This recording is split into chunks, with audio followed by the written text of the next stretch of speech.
Resale tickets. People are not paying up for these tickets anymore. Indiana Fever running promotions, trying to get people to buy tickets, all of this stuff.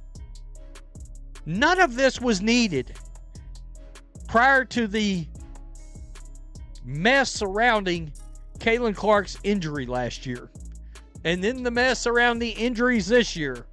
And all of us giving the one ass eye to the franchise because,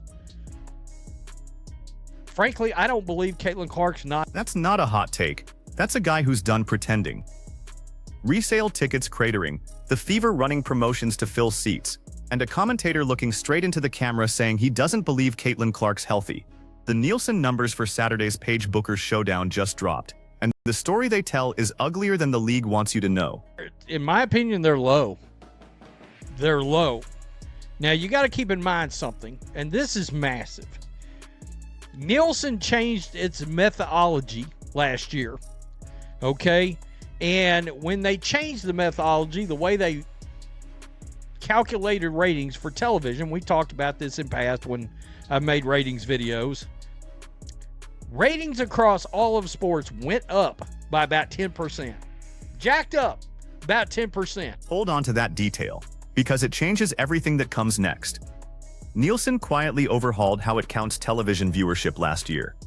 The new methodology, which folded in out-of-home viewing at bars, gyms, and airports, juiced sports ratings across the board by roughly 10%. Every network celebrated. Every league pointed at the bump and called it growth. So when this year's WNBA numbers come out under the new system and they're still down, that's not a soft landing. That's a free fall hiding behind a parachute. Source tells me Saturday's game between the Fever and the Wings averaged 2.49 million on ABC. That's over-the-air free antenna, ABC, three-letter network, one of the originals. That's slightly down from last year's corresponding Fever Sky game for the W's ABC opener, which drew 2.7 million. Keep in mind, Fever's Sky game set a record for most viewed WNBA game across ESPN networks. 2.49 million viewers on ABC for Fever Wings. Last year's Fever Sky opener on the same network pulled 2.7 million under the old, lower counting methodology. Apply the 10% inflation factor to last year's number, and the real comparison isn't a 200,000 viewer dip. It's closer to 500,000 viewers who tuned in last summer and did not come back this weekend. And remember, this was the Paige Bucher's showdown, the #1 overall pick versus the face of the league. That game was supposed to break the internet. Suns Mercury averaged 1.15 million. That's shockingly high, in my opinion. Well, I would say that's concerning. All right, now they're trying to do the media spin thing, right? Because the WNBA media or anybody that covers it's not allowed to criticize. But they're trying to spin this. He didn't one time mention the new rating system that's changed since last year. And here's where the league's media spin machine kicks in. Sun Mercury at 1.15 million sounds healthy, until you remember that's a non-Clark game on a Saturday window with no competing NBA finals, no NFL, no college football.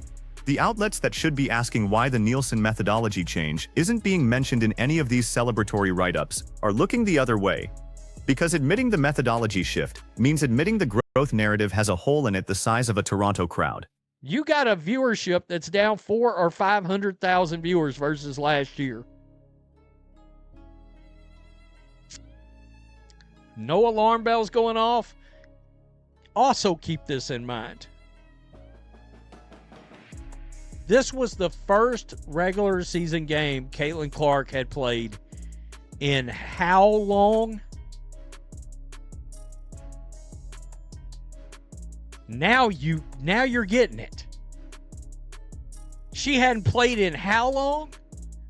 And the viewership's down 400,000 or 500,000 viewers? Now sit with that comparison for a second.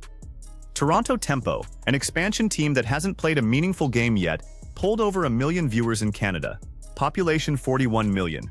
The United States, with 370 million people and a generational star supposedly back on the floor, posted ratings that are bleeding from last year's high watermark. That math should be setting off 5 alarm fires at WNBA headquarters. Instead, the official line is everything's fine, the growth is real, the interest is sustainable. Don't look behind the curtain.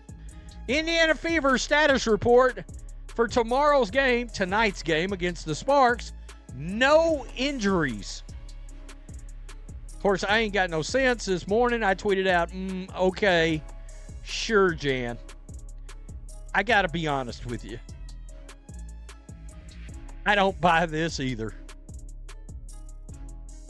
I mean, if you wanna buy what Stephanie White and the Indiana Fever and their front office is selling these days, go for it. You're welcome to. I'm not going to. Pump the brakes on that injury report. The Indiana Fever just told the public there are no injuries heading into tonight's Sparks game. None. Zero. After a season where Caitlin Clark was listed as day-to-day for 12 straight weeks, with a groin issue that mysteriously evolved into a quad issue that mysteriously became a season-ending bone injury. The franchise that gave us that timeline is now asking us to trust a clean injury report at face value. Fans aren't buying it, and frankly neither is anyone who watched last year unfold in real time. After 12 weeks of day-to-day last year, I officially don't buy anything. When it comes to injuries, you can forget it. This franchise has lost all confidence from me when it comes to telling the truth. And sports franchises and sports leagues lie all the time anyway. That's part of sport. Evelyn DR, I feel like I should frame this. 12 weeks of day-to-day. Think about what that actually means in practice. Fans planning trips, buying tickets, scheduling vacations around games Caitlin might play in, only to find out hours before tip-off she's been scratched again. That pattern wasn't a one-time miscommunication. That was the operating procedure of an entire front office. Stephanie White inherited some of it, but the credibility damage was already baked in before her first practice. And when an organization burns through trust on that scale, you don't earn it back with a Twitter post saying no injuries. You earn it back by being honest when it hurts.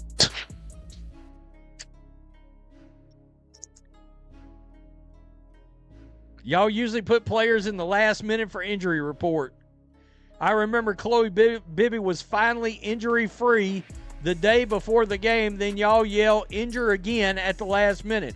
Good point. That's a great point. That is a great point. This post scares me. That fan response isn't anger, it's grief humor. The kind of jokes people make when they've been lied to so many times they've stopped expecting the truth. Chloe Bibby cleared one day, scratched the next. Star players appearing on injury reports 40 minutes before tip-off. A coach in Stephanie White whose press conferences have become exercises in saying as little as legally possible. And underneath all of it, the question nobody in the Fever PR apparatus wants to answer out loud. If everything is genuinely fine, why does the entire fan base brace for impact every time the team opens its mouth? Wow. No injuries. Which means about 5 p.m. tonight, 6 p.m. tonight, we don't expect nothing to just pop up, right? Question mark? People are going to be calculating minutes during the game. Everything that's going on the sideline. I mean, all this attention is now on them. Can they handle it as a franchise? Tell me what you think. This is where everything we've laid out converges, and where the next few weeks are going to define the entire WNBA season, not just the Indiana Fever.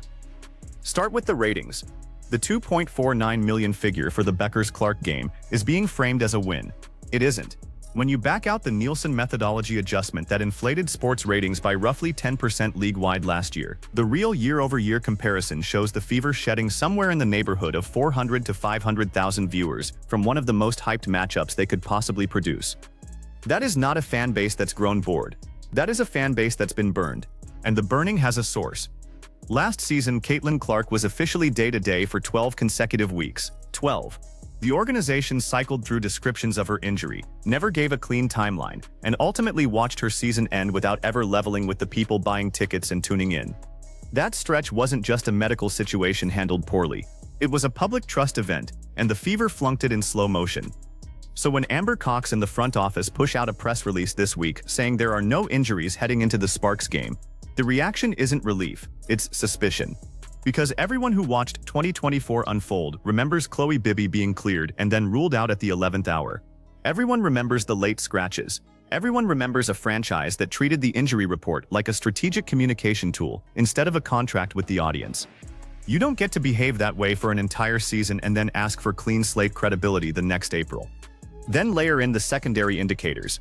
Resale ticket prices on the secondary market are collapsing relative to last year. The Fever are running active promotions to move seats that used to sell themselves the moment Clark's name appeared on the schedule. Toronto Tempo, an expansion franchise in a country with 1/9 the American population, just pulled over 1 million viewers for a game that should have been a footnote. If the WNBA's commercial engine were as healthy as the league office insists, none of that would be happening simultaneously. Now think about what this means for Caitlin Clark personally. She is now operating inside an organization where every public statement about her health gets met with mass disbelief. Every minute she sits gets parsed for hidden meaning. Every minute restriction gets read as a smoke signal. That is not a sustainable environment for a generational player whose value to the league depends on her being on the floor and being trusted to be on the floor. And the Fever front office created that environment themselves through a season of evasions. There's also a media accountability problem inside all of this. The same outlets that should be pressing the league on the Nielsen methodology question, on the year-over-year comparisons, on the credibility gap between the official Fever line and what fans are seeing, are mostly choosing the safe path. They write the ratings up as growth. They take the injury reports at face value. They don't ask the follow-up questions. And when the people whose job it is to hold institutions accountable decide the institution is too important to challenge, the audience figures it out, and the audience leaves. The Stephanie White piece of this matters too. She walked into a situation where her predecessor Christy Sides had already eroded trust, and she's been handed a communications strategy that asks her to maintain that erosion rather than reverse it. Coaches don't usually win that fight on their own. They need a front office willing to break the pattern, and there's no public evidence that breaking the pattern is on the agenda in Indianapolis. So tonight against the Sparks, watch for everything. Watch the rotation, watch the minute distribution. Watch the body language on the sideline when a trainer leans in. Watch how Stephanie White answers the post-game questions she doesn't want to answer. Because every one of those moments is now operating in a credibility deficit, and the only thing that closes the deficit is a long, uninterrupted run of plain, boring honesty. The Fever haven't given the public that yet. Here's the question I'll leave you with, and I want a real answer in the comments. If the Indiana Fever told you tomorrow that Caitlin Clark was 100% healthy, no restrictions, no concerns, would you believe them? Or has this organization spent so much of its credibility over the last year that the words mean nothing anymore? Tell me where you land. Tell me what you need to see tonight against the Sparks to start trusting this front office again. And if you think the ratings story is being spun by media outlets that should be doing their jobs, say that too. We'll be watching the same things you are, and we'll be back when the numbers from tonight come in. Peace.